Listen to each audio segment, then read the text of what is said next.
Salam, 20 aprel 2025-ci ilin 9-ların imtahanına düşən riyaziyyat suallarının izahına baxaq. Birinci sual, birinci suala baxaq.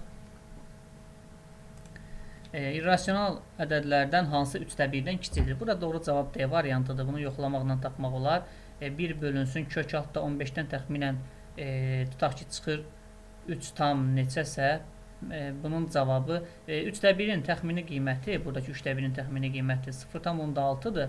Amma bax, bu gördüyümüz 1 bölünsün kök altda 15 isə ondan daha kiçik olacaq. Doğru cavab D variantıdır burada. 58-ci sualda kvadrat tənliyə aiddir. Kvadrat tənlikdə ortaq vuruq x-i mötərizə xaricinə çıxarsaq, yerdə qalar 4x minus 3 bərabərdir 0. Həm birinci vuruqu 0-a bərabər edirik, həm də mötərizənin içərisini 0-a bərabər edirik. Buradan alınır 4x bərabər 0 üstə 3, 3. Yəni x bərabərdir 3 bölünsün 4. Bu birinci kök, 0, ikinci kök, B variantı. Növbəti 59-cu sual. Burada kök altı ifadələrin hər birindən hazır kök çıxır. 0,125-dən 0,5 çıxır. 16-dan 4 çıxır. 0,136-dan 0,6 çıxır. 4-ü 0,5-ə vuranda 2 olur. 2-ni də 0,6-ya vursaq 1,2 olur. A variantı. 60-cı sualda ortaq məxrəcə gətirməliyik. X plus A ilə X minus A-nın ortaq məxrəci ilə onların hasilidir. Demək, surətdə A-nı X minus A-ya vursaq çarpaz AX çıxılsın A kvadrat. Çıxılsın A-nı X plus A-ya vuranda AX plus A kvadrat eləyir. Amma qarşıdakı kəsirin qarşısındakı mənfiyə görə mənfi A kvadrat olur. AX-lar ixtisari islah olur. Qalır mənfi 2 A kvadrat bölünsün X plus A, X minus A. Yəni, mənfi 2A-nın kvadratı bölünsün, x kvadrat çıxılsın A-nın kvadratı. Belə bir cavab olmadığı üçün kəsirin surət və məxrəcini mənfi 1-ə vursaq, onlar 2A kvadrat bölünsün, A kvadrat çıx, x kvadrat. Yəni, B variantı. 61-ci sualda verilən 0,136-nı biz %36 kimi yazaq. A-ları yanaşı yazsaq, A üstü mənfi 5 vurulsun. Bir dəqiqə burada. Əvvəlcə ədədi vuruqları yanaşı yazaq. Ədədi vuruqları, yəni vurulsun. 2,9-da 2-ni düzgün olmayan kəsrə çevirsək, 2, 9, 18 üstə gəl 2, 20 eləyir. A-ları yanaşı yazsaq, B-ləri də yanaşı yazaq və C-ləri də yanaşı yazaq. Onda burada ixtisarlar aparsaq, 36 ilə 9-u ixtisar aparsaq 4 qalar, 100 ilə 20-ni ixtisar aparsaq 5 qalar. Yəni 5-də 4.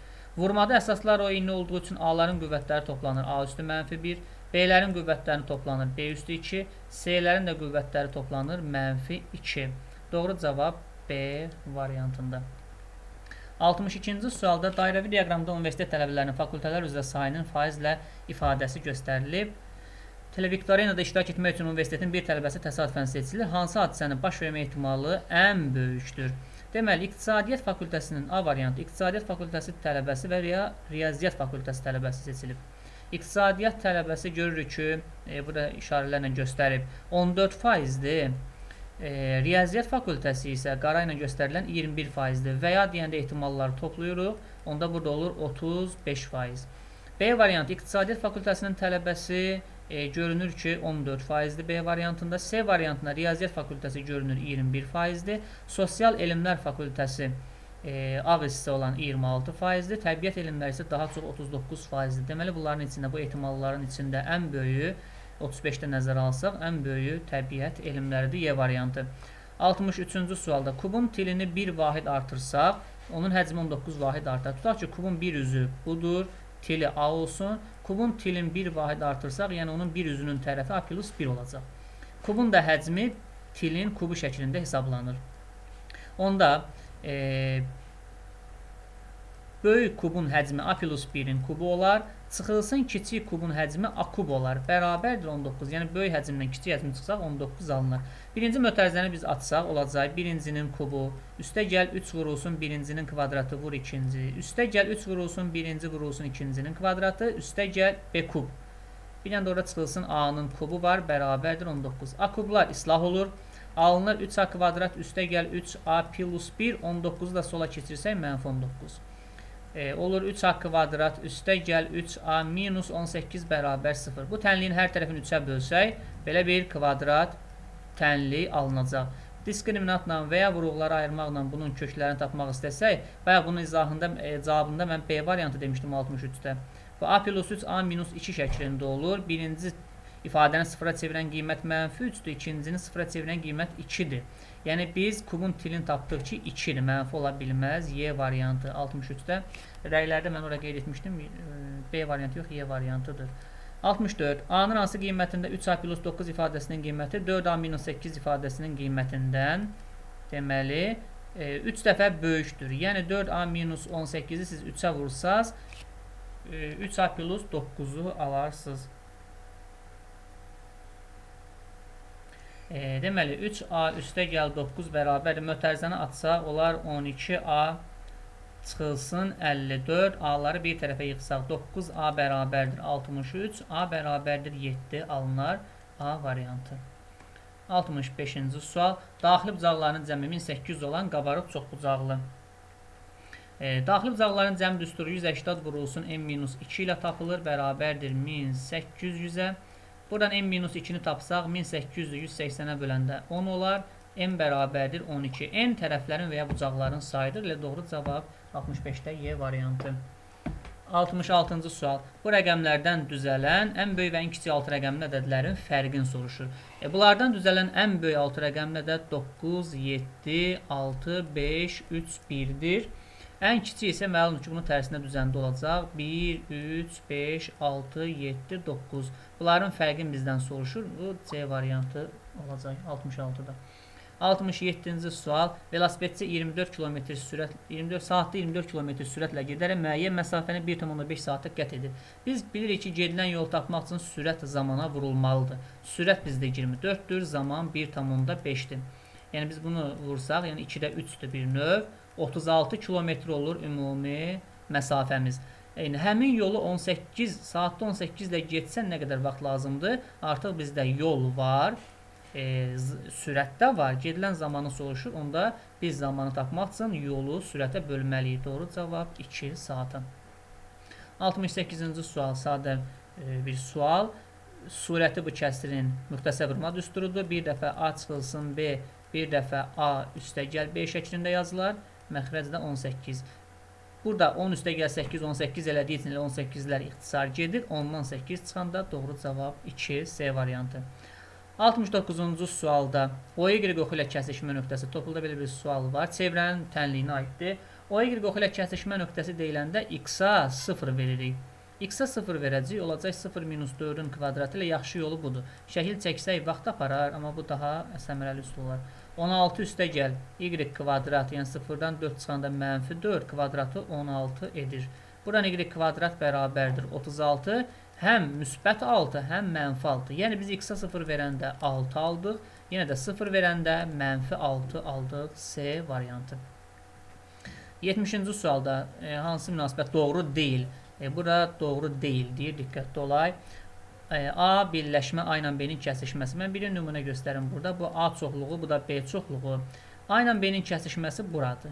Bizə deyir A ilə A birləşsin, A ilə B-nin kəsişməsi A-ya bərabər. Həqiqətən bu A çoxluğu ilə bu rəngli hissəni birləşdirsək, yenə də A çoxluğunu alacaq. Bu doğru cavabdır. Doğru olmayan cavab D variantındadır 70-ci sualda. Bunu göstərək niyəsin. Bu B çoxluğu olsun, tutaq ki, bu da C çoxluğu. B ilə C-nin kəsişməsi buradır, bu rənglədiyimiz yer. Yazır ki, B alt çoxluğudur B ilə C-nin kəsişməsinin. B ilə C-nin kəsişməsi balaca bir hissədir, görürük.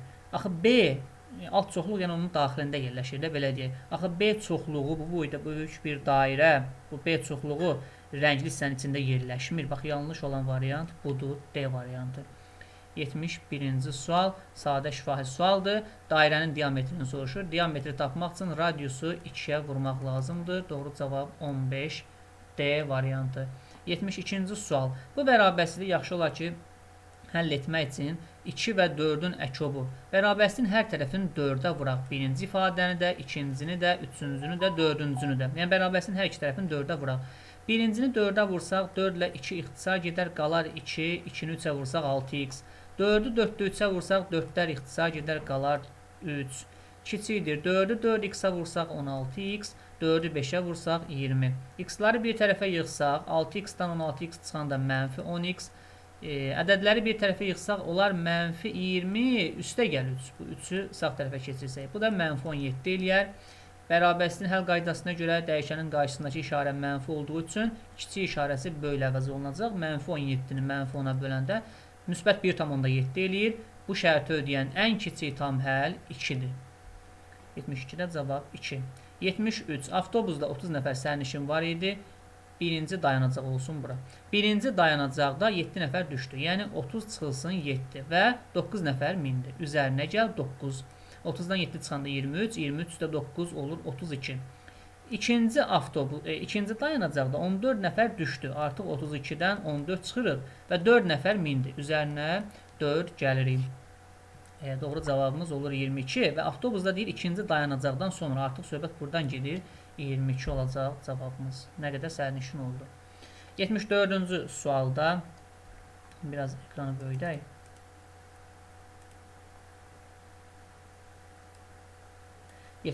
Sual. BY, AB və CD parçaları yer nöqtəsində yarıya bölünürlər. BY-nin YD-yə, onun da AD-yə nisbəti 6, 4, 9-dur. Yəni, bura 6x desək, YD parçası 4x-dir. AD parçası da 9x olacaq. İndi bu DY parçası YS-yə bərabər olduğu üçün burada 4x-dir. BY parçası AY-yə bərabər olduğu üçün burada 6x-dir. Sonra üçbucağın ADY üçbucağının, bu rənglədiyim üçbucağın perimetrini 38 verib. Yəni 6x üstə gəl 4x üstə gəl 9x bərabərdir 38. 19x bərabərdir 38. Biz x-i tapmış oluruq 2. Biz nə görürük burada? Sol tərəfdəki üçbucağın iki tərəfi və onlar arasındakı bucaq sağ tərəfdəki üçbucağın iki tərəfi və onlar arasındakı bucağa bərabərdir. Onda bu üçbucaqlar konkurent üçbucaqlar imiş. AD parçası 9x olduğu üçün elə BS parçası da 9x olacaq. Bizdən CB-ni soruşur. Yəni 9x, o da bərabər 9 vurulsun 2, yəni 18. 75-ci sual. Oxşarlıq və ya Fales teoremi kimi baxa bilərik buna. YF-in FC-yə, YF parçası FC-yə bərabərdir. Hər biri 3-dür. 3, 3. AC 9-dur. Bizdən BF-i soruşur. Bu x-i. Burada YF ilə AC-nin paralelliyin verdiyi üçün biz yaza bilərik. BF-in, yəni x-in bütöv BC-yə, yəni x plus 3-ə nisbəti bərabərdir YF-in, yəni 3-ün AC-yə 9-a nisbəti. İxtisar gedir, burada 3-də 1 qalır. Çarpaz vursaq 3x bərabərdir x plus 3. X-lar bir tərəfə yığılsa 2x bərabərdir 3. 3-ü 2-yə bölsək doğru cavabımız 1,5 olacaq. 76-cı sual. Onu biraz kiçildək. Mətbədəki rəngli və ağ-qara çap olunan bir vərəqin qiyməti cədvəldə verilib. Bildik. Rənglinin qiymətini bilirik. 1-dən 1500-ə qədər vərəq çıxsa, 1500-dən çox vərəq çıxsa isə qiymətlərini görürük. Elnur bu mətbəədə 5də 1-i ağ-qara, qalanı rəngli olmaqla cəmi 4000 vərəq çap etdi. Onda biz buradan qeyd edə bilərik ki, ağ-qara nə qədər olacaq? 4000-in 5də 1 hissəsi, yəni 800 qədər. Qalanları isə qalanı rəngli çap. Rəngli isə rəngli. Qalan dediyi üçün 4000-dən biz çıxarıq nə qədərini? 800-ü. Doğru cavablar 3200. Buna görə mətbəyə neçə manat pul ödəməlidir? Bax, burada maraqlı bir iş var. Birinci ağ-qara 800 olduğu üçün bizdə birinci sütunu ödəyir o. Çünki 1 ilə 1500 arasında olduğu üçün o birinci sütunu, yəni rənglilərə aiddir. Biz birinci sütundan ağ-qaranın qiymətinə baxacağıq. %35. 800 vurulsun. Mən onu adi kəsirinə yazacağım. %35 manat, yəni 35 qəpik. Üzərinə gəl. 3200 ikinci sütunu ödəyir. 1500-dən çox olduğu üçün vərəq sayı. Oradakı rənglinin qiyməti %45 qəpik manat, yəni 45 qəpikdir. Ona görə 3200-də vurarıq. Adi kəsirlə yazıram %45-ə. Burada ixtisar gedir. 8 qalır. 8-i 35-ə vursaq 8, 5-in 40, 0,4 yadda. 8, 3-ün 24, 280. Burada ixtisar gedir. 32 qalır. 32-ni 45'ə vursaq, 5 3-ün 10 0 1 yadda, 5 3-ün 15 o da 1 16, 4 2-nin 8, 4 3-ün 12. 1300, bir dəqiqə 608 14 1 yadda, 1440. O da bərabərdir 1720 qəpik. İndi ora manat soruşur. Bunu biz 100-ə bölməklə manata çevirə bilərik də, mən çevirmədim. 77-ci sadə bir tənliklər sistemidir. Bu tənliklər sistemini biz alt-alta ilə toplasaq, alınan y-lər islah olar, qalar 3x bərabərdir 21, x bərabərdir 21 3-ə bölsə 7. İkinci tənlikdə x plus y bizə 12 verib. X-in yerinə 7 yazsaq, 7 plus y bərabər 12, y-i 3 tapmış olarıq.